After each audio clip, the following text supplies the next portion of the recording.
Your Excellencies, distinguished ladies and gentlemen, in August 2011, when I met Minister President Chris Pieterse in Cape Town, he invited me to today's Peace Symposium. I really would have liked to be amongst you for this solemn event, sharing my views and experiences with you.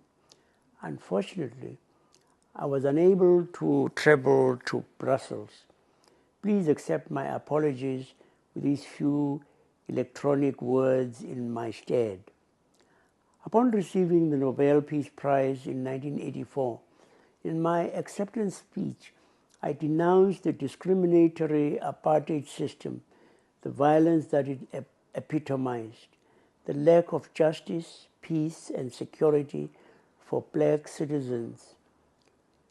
In the decade that followed, apartheid was dismantled and its legal apparatus was abolished.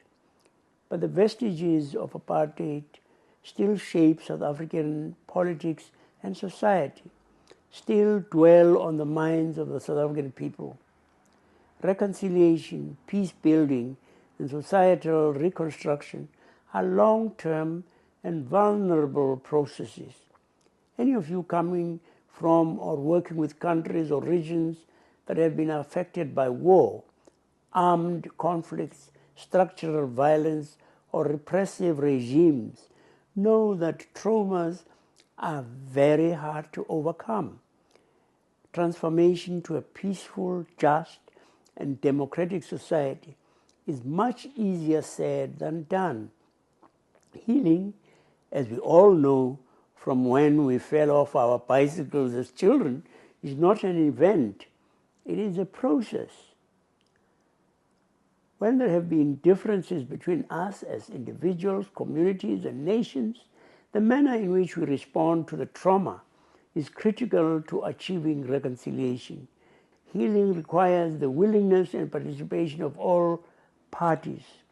To use the lexicon of South Africa's Truth and Reconciliation Commission, victims and perpetrators. Today, you will discuss the role that science can play in trauma treatment and in the transformation of societies affected by that trauma. This is a very important question. Societal reconstruction and peace building are complex processes. By identifying needs and exploring best practices in trauma treatment, scientific research contributes to evidence-based trauma treatment. Let us not forget the key role of field practitioners who every day are delivering great work for and with people affected by conflict and trauma.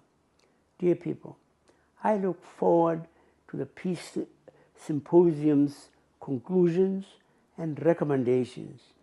Let me end by wishing you fruitful deliberations and sending you God's richest blessings from Cape Town.